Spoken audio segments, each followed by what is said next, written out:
கர்ப்பிணி பெண்கள் ஒருபோதும் இந்த தவறை மட்டும் செய்து விடாதீர்கள்.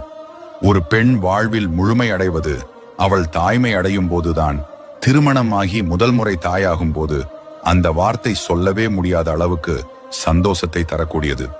ஒவ்வொரு பெண்ணிற்கும் அப்படி நீங்கள் கருவுற்ற பின் இந்த தவறுகளை மட்டும் செய்து விடாதீர்கள்.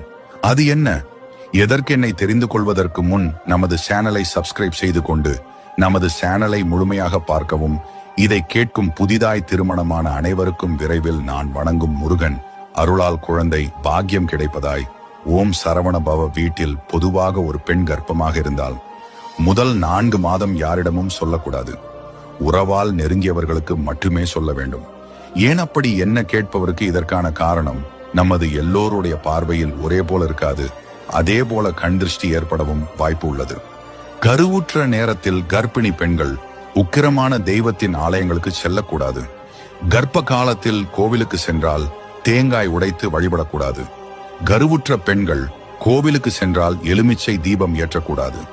நிறைமாத கர்ப்பிணியாக இருக்கும்போது எக்காரணத்தை கொண்டும் தாலி கயிறு மாற்றக்கூடாது. குழந்தை பிறந்து பெயர் வைக்கும் வைபோகம் முடிந்த பின்புதான் தாலி கயிறு மாற்ற வேண்டும். எப்பொழுதுமே பாதியாக வெந்த உணவுகளை உண்பது கூடாது. இது போல ஆன்மீக தகவல்களை பார்க்க நமது சேனலை மறக்காமல் லைக் செய்து கொண்டு, இந்த வீடியோ உங்களுக்கு பிடித்திருந்தால் உங்கள் நண்பர்களுக்கும் இதை ஷேர் செய்யுங்கள். நல்லதே நடக்கட்டும். பல நாட்கள் திருமணமாகியும் குழந்தை பேறு அடையாத பெண்கள் நான் சொல்லும் இந்த கோவிலுக்கு சென்று வந்தால் விரைவில் உங்களுக்கு குழந்தை பாக்கியம் கிடைக்கும். இது பல பேரின் நம்பிக்கையில் நடந்த அதிசய கோவில். சேலம் மாவட்டத்தில் உள்ள வண்டிப்பேட்டை சமயபுரம் மாரியம்மன் ஆலயம் சென்று அங்கு அமாவாசை நாளில் தரும் கும்ப படையல் சாதம் சாப்பிடுவதற்கு விரைவில் குழந்தை பாக்கியம் கிடைக்கும் என அப்பகுதி மக்களால் இன்றும் நம்பப்படுகிறது.